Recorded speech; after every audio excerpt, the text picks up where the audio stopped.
Ali oko Jess stvarno nije loše. Ne smijem da zostajem. Jo, šta da radim? Slomila mi se olovka. Kakva šteta. Pogotovo što nemamo ni zarezač. Da, nikad ga nismo imali. I šta da radim? Znam. Zaoštrit ću olovku na stari način. To je to. Sad mi ništa neće smetati. Mogu nastaviti da crtam.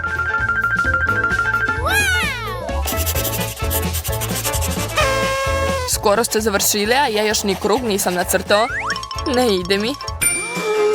Probat ću da okrenem papir. Jao, stvarno je uspelo. Ne mogu da verujem. Ja sam genije.